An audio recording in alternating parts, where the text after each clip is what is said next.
पहा नवीन एपिसोड्स एकदम add free.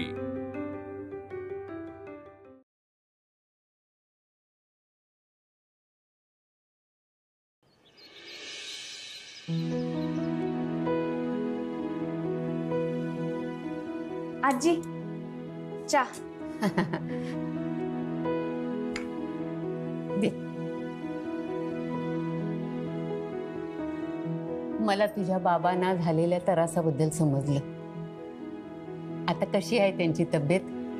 हा आता बरी आहे। मला वाटतंय हे मुद्दाम कुणीतरी ठरवून केलेलं दिसतंय। एकीकडे पुरचुंडी काय गायब होती तेव्हा दुसरीकडनं खिडकीतनं धूर काय निघतो, यात काहीतरी काळं बेरं दिसतंय।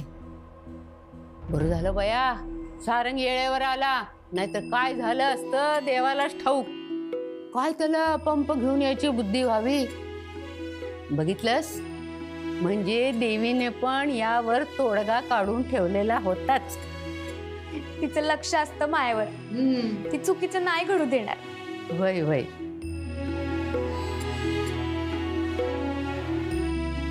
काय ग, किती सुंदर संबळ वाजवतीस तू हा? आणि मला खोटं बोललीस होय की मला वाजवायला येत नाही म्हणून? आईला वचन दिलं होतं, ते मोडावं लागलं। नग नग नग वाईट वाटून घेस। अगं तू दिलेलं वचन तुझ्या फायद्यासाठी नाही मोडलंस।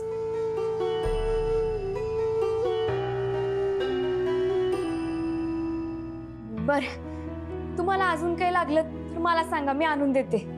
आता संध्याकाळच्या आरतीची आणि जेवणाची तयारी सुरू झाली तर अजिबात वेळ नाही भेटणार। येते। मुक्ता,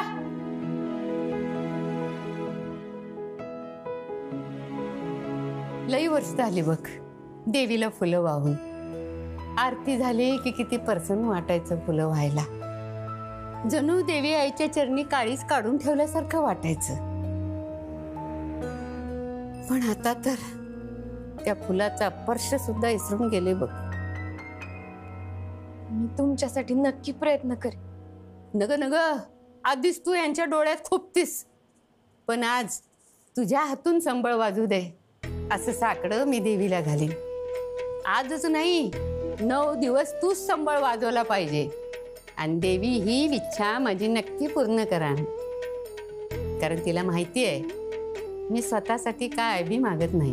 खरे, स्वतःपेक्षा दुसऱ्यांसाठी मागितलेली इच्छा लगेच पूर्ण होते। संधी मिळाली तर मी पण दुसऱ्यांची इच्छा नक्की पूर्ण करेन।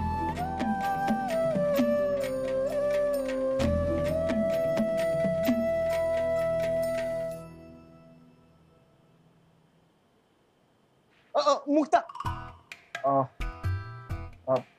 काय? ते बोला ना। हा म्हणजे ते हे काय झालं? हो, भाऊ काकांची आठवण आली। भाऊ काका? ते हे भाऊ काका, ते हे राईट राईट राईट तर फनी। मी जाऊ का? खूप कामं पडलेत। थांब थांब थांब, सुचलं। आठवलं आठवलं मला। ते कचरा, माझ्या खोलीत खूप कचरा झालाय, खूप जास्त।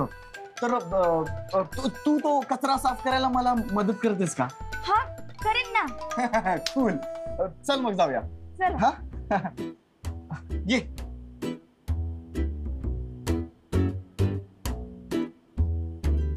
ये ना, ये ना, ये ये।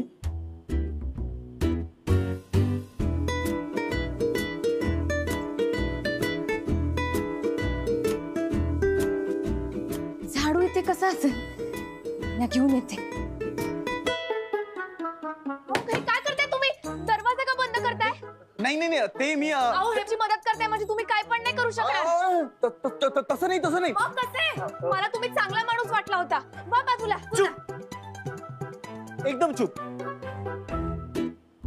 आणि मी चांगलाच माणूस आहे।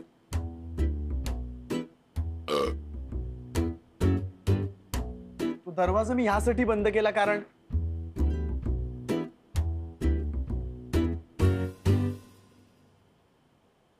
यासाठी बंद केला होता. अहो हो, तुम्ही परत परत तेच का करताय?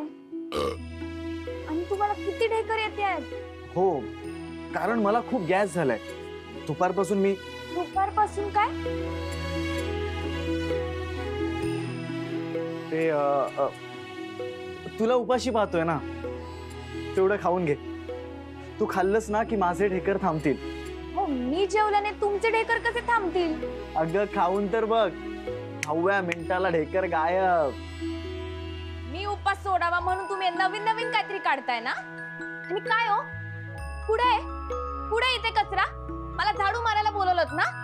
दाखवा बरं. आणि हे सारखे सारखे ढेकर काढताय. नाही, ढेकर काढत नाहीये, निघतायत. हे पा, तुम्ही तुमच्या वडिलांना उल्लू बनवू शकता, या घरातल्या सगळ्यांना उल्लू बनवू शकता, मला नाही बनवू शकत. मी चालले. ए मुक्ता, कुठे आहेस तू?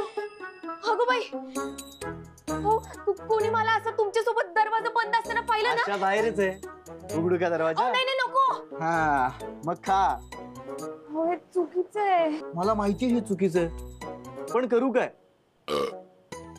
हे बघ, हे थांबतच नाहीये. तुझ्या वडिलांसाठी मी तो पंप आणला होता ना, म्हणून तरी खा.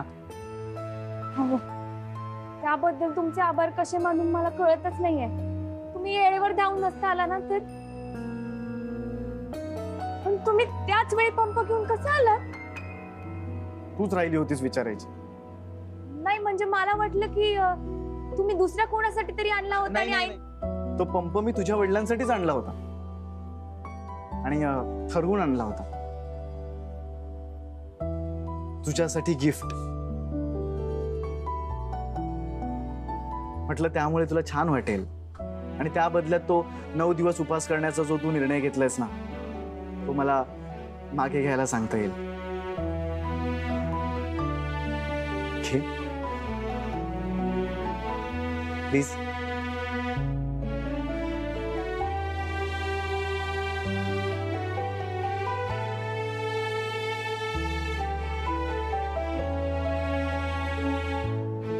तुम्ही माया उपासाचं खरंच टेन्शन नका घेऊ. अनेक दिवस पोटात काही नसेल तरी आम्हाला काही जाणवत सुद्धा नाही. आणि इकडे तुम्ही, मोठी आई, आजी एवढा जीव लावतात, एवढी काळजी घेतात की मावा पोट गच्च भरलेलं असते.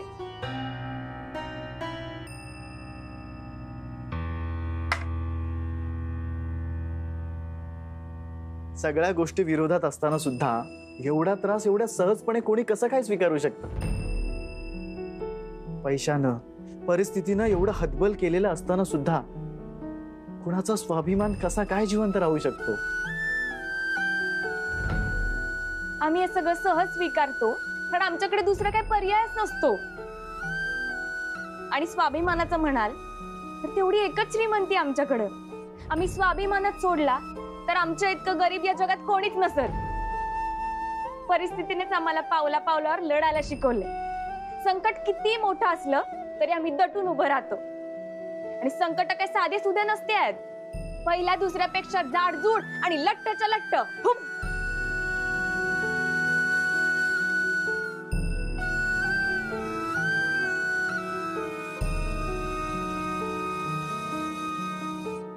त्यामुळे लढायला शिकलो.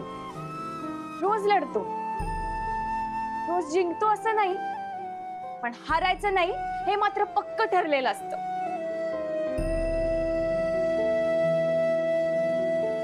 मी आजपर्यंत आमची पुष्कळ मदत केली. तुम्ही कृपा करून आमच्यासाठी अजून त्रास करून घेऊ नका. पुढे जाऊन आमच्यापेक्षा तुम्हाला जास्त त्रासदायक ठरू शकतं. मला माहितीये आजपासून मला संबळ वाजवू देणार नाही, पण घरकाम तर चालू आहे ना आणि त्यातून आम्हाला भरपूर मदत होऊ शकते. त्यासाठी खूप खूप थँक्यू. येते.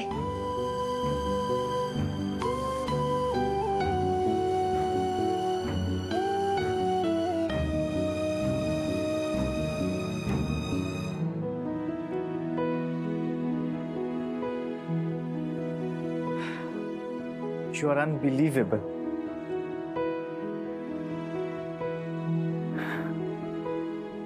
तुझे हात घरकामासाठी नाही तर संबळ वाजवण्यासाठी बनलेले आहेत.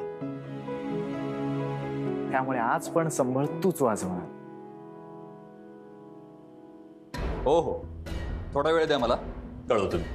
हो दादा, आरतीचं टेन्शन संपलं. एक संबळवाला शोधायला गेलो आणि 4-5 मिळाले. बरं, आता सगळेच यायचं म्हणतायत. कुणाला हो म्हणायचं यापेक्षा कुणाकुणाला नाही म्हणायचं हा प्रश्न पडलाय. त्यातल्याच एकाला फायनल कर आणि घेऊन ये. हो दादा, रावसाहेब नगरकरांच्या घरी वाजवायला मिळतंय या विचाराने सगळे खुश आहेत. घेतलेली कामे सोडून यायला तयार आहेत. दादा, या निमित्ताने तुमच्या नावाचा रुतबा किती मोठा आहे हे पुन्हा एकदा अनुभवायला मिळालं. ठीक आहे, घेऊन ये. हो, बघतो.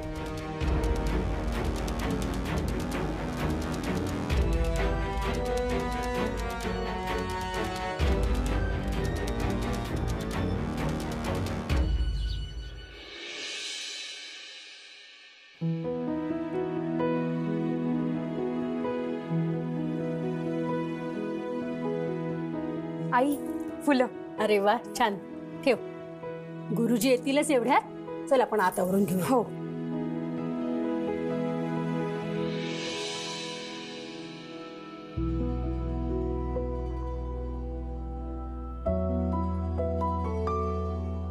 काही पाहिजे होतं का? पाणी पाणी हवं होतं मला. मी देते. इथेच आहे, मी घेतो. तू कर.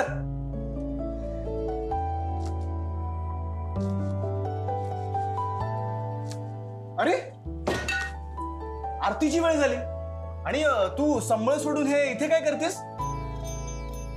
अहो, तुम्ही असं गमतीत पण बोलू नका. गमतीत नाही, सिरियसली बोलतोय मी. कारण आज संबळ तूच वाजवणार आहेस. हे बघा, मी तुम्हाला हे बघ, देवी सुद्धा तुझ्या संबळ वाजवण्याची वाट बघते. माझ्यापेक्षाही जास्त.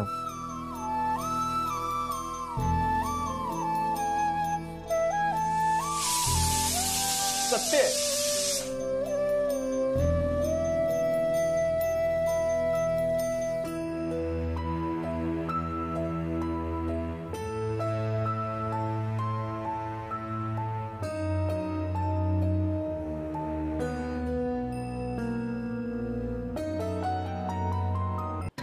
अरे, कुठे आहे तुझा संबळवाला? हो दादा, त्यालाच फोन करतोय, उचलत नाहीये. लावतोच आहे फोन. काय म्हणाला होतास? दादा, एक नाही सगळे संबळवाले यायला तयार आहेत. अरे सगळे सोड, एकाला तरी आण. आरतीची वेळ जवळ आली आहे. हो, बोलवतोय. त्याचा फोन लागत नाहीये. बघतो मी. एकाचाही फोन लागत नाही. दादा, मी कशी दिसते? अरे, सोनं आहे ग माझं बाळ, सोनं आहे ते. हे संबळवाल्याचं काय नवीन सुरू केलंय तुम्ही? मला तर काहीच कळत नाहीये. सारखं वाटतं काहीतरी विपरीत घडणार आहे. हे सगळं थांबवायला हवं. काय थांबवायला पाहिजे? हेच नवीन संबळवाल्याचा शोध. ठरल्याप्रमाणे आत्मारांना सांगूया ना वाजवायला. आणि त्याला नाही जमलं तर पर्याय म्हणून मुक्ता आहेच की.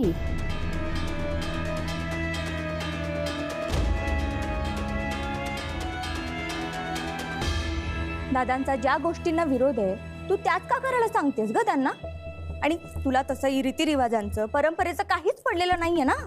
मग ते जे करताय ते करू देत ना त्यांना. मला रीतिरिवाज किती महत्वाचे आहेत हे तुझ्यापेक्षा तुझ्या वडिलांना जास्तीत चांगलं ठाऊक आहे. त्यामुळे तू याच्यामध्ये पडू नकोस. अहो, मला एवढंच म्हणायचं, आरतीची वेळ जवळ येत चालली आहे. आता ही धावपळ करण्यात काही अर्थ आहे का? थांब जरा. ये. दादा, हा. ते जे 4 जण येणार होते त्यातला एक पण फोन उचलत नाहीये. असं कसं होऊ शकतं? मला पण तोच प्रश्न पडलाय. सगळं विचित्र सुरू आहे.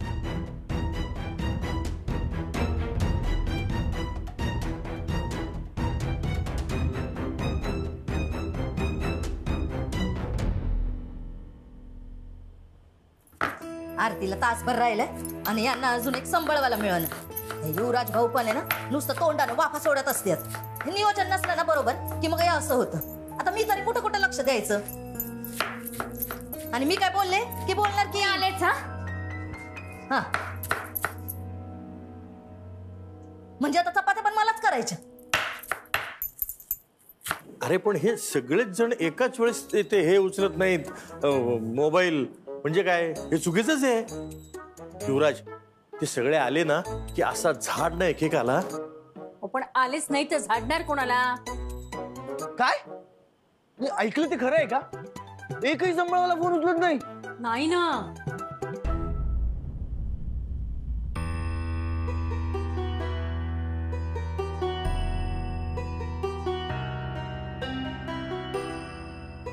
हे मुली चल जा निघ जा खोलीत. काय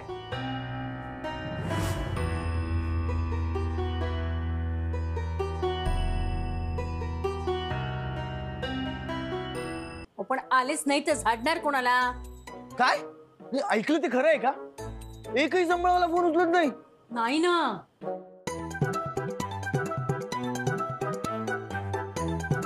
पप्या तो युवराज नवीन संबळवाला शोधतो. नाही नाही घरापर्यंत एक पण पोहोचला नाही पाहिजे. आता कसं करायचं काय करायचं ना ते तुझं तू बघ. तुला दोस्तीची शपथ आहे. आता त्यांच्याकडे ऑलरेडी एक संबळवाला आहे, तरी बी तो युवराज अजून शोधतोय. तो हे असं का करतोय माहितीये? त्याच्या मेंदूवर इफेक्ट झालाय. आता त्यांना जर खरंच संबळवाला हवा असता तर त्यांनी तुमच्यापैकी एकाला फोन करून बोलवलं असतं का तुम्हाला समद्यांना बोलवलं असतं? भैराव काय जुगलबंदी आहे का? मेंदूवर झालेल्या इफेक्टमुळे युवराज परत परत त्याच गोष्टी करीत असतो.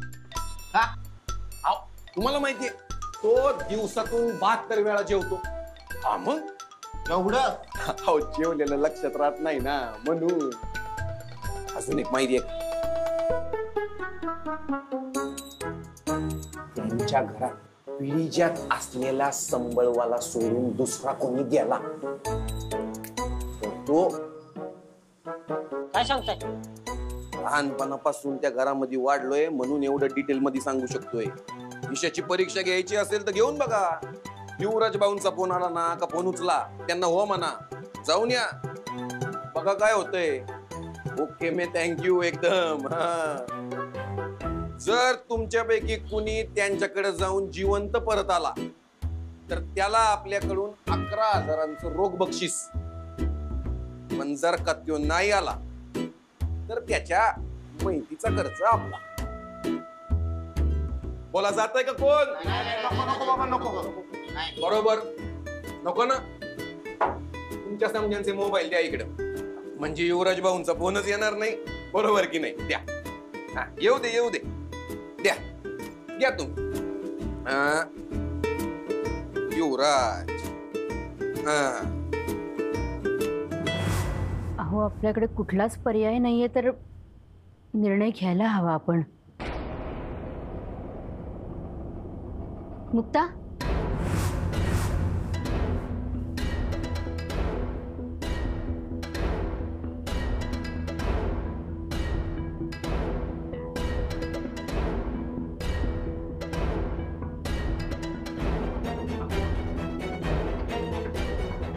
मुक्ता ये.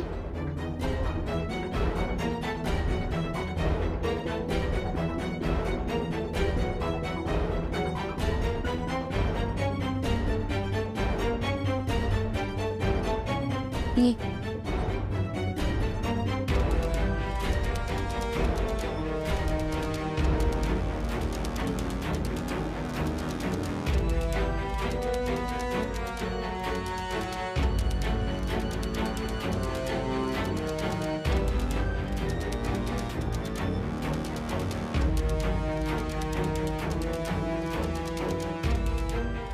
मुक्ता दादा